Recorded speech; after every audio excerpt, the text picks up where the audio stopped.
Fala pessoal, beleza? Wallace Prado aqui novamente. Hoje estou trazendo mais um vídeo aí, comentando uma notícia, né? E trazendo alguns dados, deixando a minha opinião e fazendo com que vocês tirem as próprias conclusões sobre o que está sendo noticiado, tá? Sobre a matéria de hoje, o título é: Bolsonaro propõe reduzir verba para cursos de Sociologia e Filosofia no país, tá? O presidente ele deu uma declaração sobre isso, tá? Juntamente com o ministro, né, da Educação, e o pessoal tem utilizado de diversos argumentos aí para dizer que essa tomada de decisão é algo maléfico para o país, tá? Antes de deixar a minha opinião, né, eu gostaria de deixar aqui alguns dados, vou colocar na tela aqui pra gente.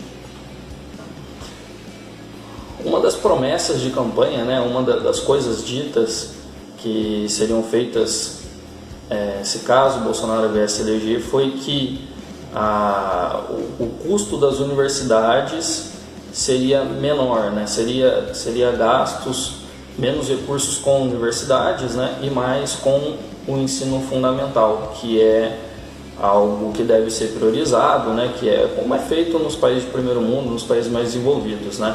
Só para a gente ter uma noção, tem alguns dados aqui. Aqui, só uma exemplificação, tá? Anualmente na USP, Unicamp e Unesp, tá? O custo médio por aluno por ano é de quase R$26 mil, tá? E enquanto isso, a Secretaria de Educação de Ensino, para ensino fundamental, médio e educação para jovens e adultos, né? Ela tem um custo por aluno por ano na média de R$2.300, tá? Só mais um dado aqui. Esse centro Paula Souza, que é um centro técnico e tecnológico, tá? Ele tem esse custo aí estimado em 3.250, né, para a gente arredondar aí, de custo médio por aluno por ano. Então, realmente, as universidades, os alunos custam cerca de 10 ou até mais que 10 vezes do que os alunos de toda outra rede de ensino, né, as outras redes de ensino. No caso, ensino fundamental, médio e o de jovens e adultos, né? E ainda custa mais um aluno de universidade do que um aluno de centro de pesquisa, certo? Fica aí a reflexão que o que foi dito nesse último discurso, né, nessa última fala do presidente e do ministro, é algo que já havia sido prometido antes do Bolsonaro se eleger, então não é nenhuma surpresa que ele já iria fazer isso, tá? O que choca o pessoal é que, junto com essa fala, veio uma fala de que seriam dadas prioridades para cursos em que há retorno financeiro, né? Então, a prioridade seria a área de biológicas, a área de exatas, a área de pesquisa, né? E a de humanas, no caso, filosofia, sociologia, né? Essas áreas, seria diminuído o repasse de verba, certo? Eu vou trazer mais alguns dados aqui. Outro ponto que a gente tem que levar em consideração é que existem dados que comprovam que o recorde de permanência dos alunos na faculdade, ou seja, o tempo que os alunos demoram para se formarem, né, independente do tamanho da graduação, aqui no Brasil esses recordes são todos nessas áreas, né? Então os alunos eles entram num curso de graduação em que era para ter uma duração de 4 anos, às vezes 5 anos, né? Às vezes 3, dependendo da grade curricular da universidade, né? Mas em média geralmente 4. E eles acabam muitas vezes permanecendo por 6 anos, 7 anos, 8 anos, né? Eles se envolvem em grupos de militância, em grupos de festivais, em grupos culturais e acabam que continuam na universidade ao invés de se formarem e trazerem algum benefício para o Estado, né? Contribuindo, realmente trazendo de volta o que foi investido no estudo deles, tá? Eu gostaria aqui de alertar sobre a falta de relevância dos projetos, né? O Brasil ele tem um obstáculo muito grande em financiamento de projetos nas universidades, né? A burocracia para as empresas financiarem esse tipo de projeto, né? Como é feito no exterior, né? As empresas, por exemplo, Coca-Cola, quer saber qual é o malefício de determinado composto? Ela paga uma certa universidade para fazer esse estudo, né? E a universidade lucra em cima disso. Aqui no Brasil existem reitores, né? Em grande maioria, que eles são contra esse tipo de financiamento, inclusive eles ganham a eleição de reitoria com esse discurso, né? De que vão manter as empresas longe das universidades. E fora que quando as empresas conseguem quebrar essa barreira, né, ainda tem uma burocracia enorme e tem uma burocracia maior ainda para compra de equipamentos, né, que vão financiar esse tipo de pesquisa. Então as pesquisas das universidades e desses cursos em específico, ele tem pouquíssima relevância, para não dizer nenhuma, tá?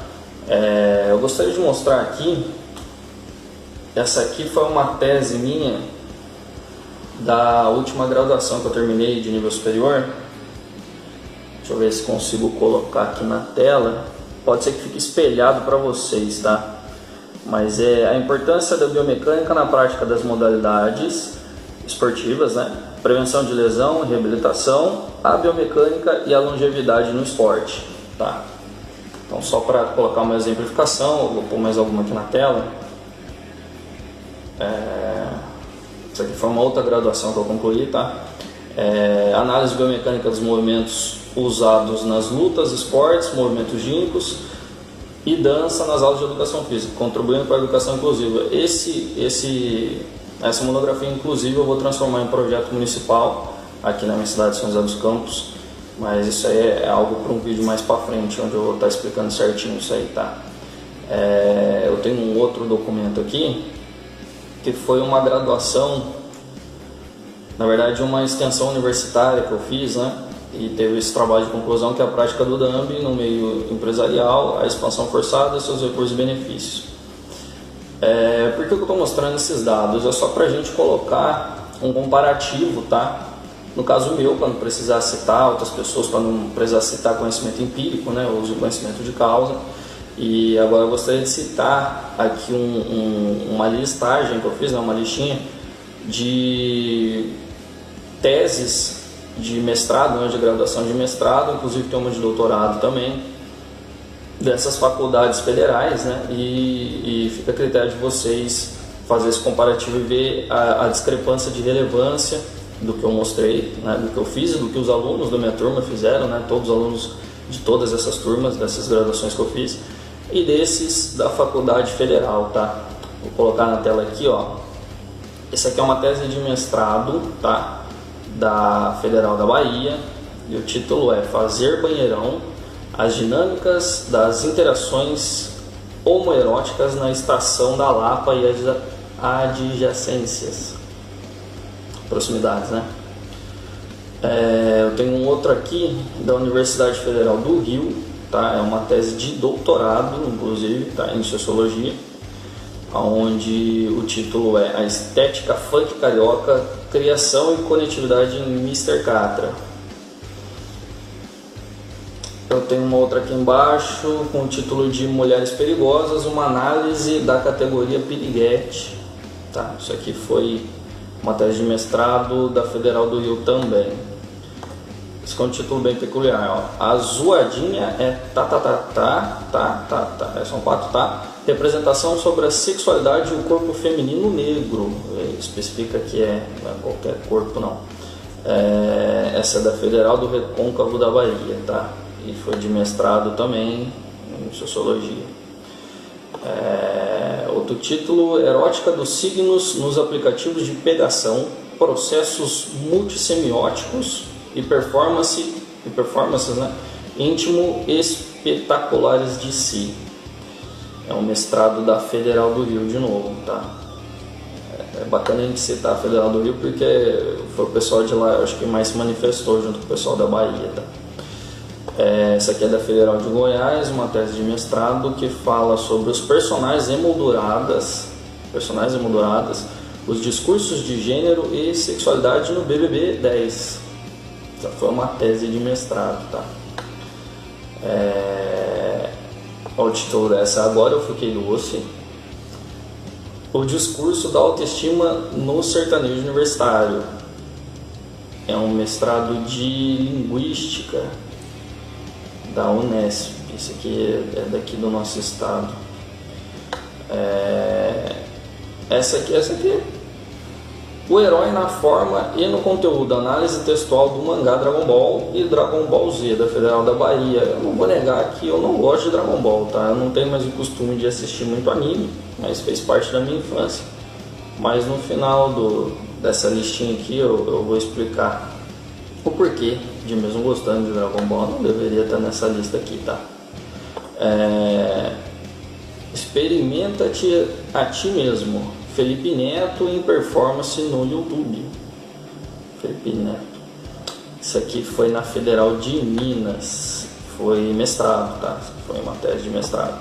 E a pedofilia e suas narrativas. Uma genealogia do processo de criminalização da pedofilia no Brasil. Essa foi doutorado, tá, em sociologia na USP. Falando sobre pedofilia e a criminalização dela no Brasil, só que não fala de maneira positiva sobre essa criminalização de algo que é crime, tá? É uma tese um pouco conturbada sobre um crime. Mas enfim, o que eu quero mostrar com isso, além de fazer esse comparativo,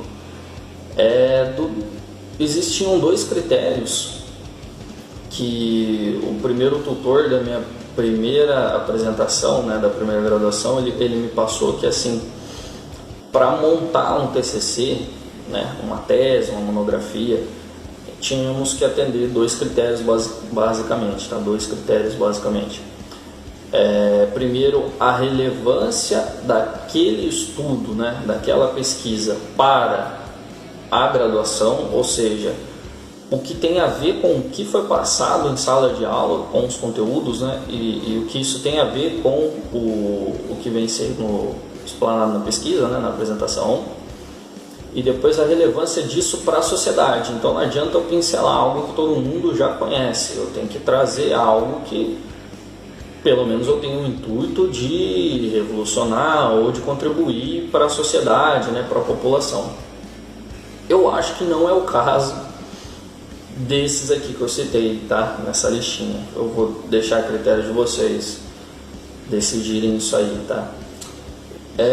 Eu só queria finalizar esse vídeo deixando claro que eu não tiro a relevância dos cursos de humanas, de filosofia, sociologia e outros, né, relacionados aí a essas temáticas. Eu acho importantíssimo que haja essas matérias na escola, tá?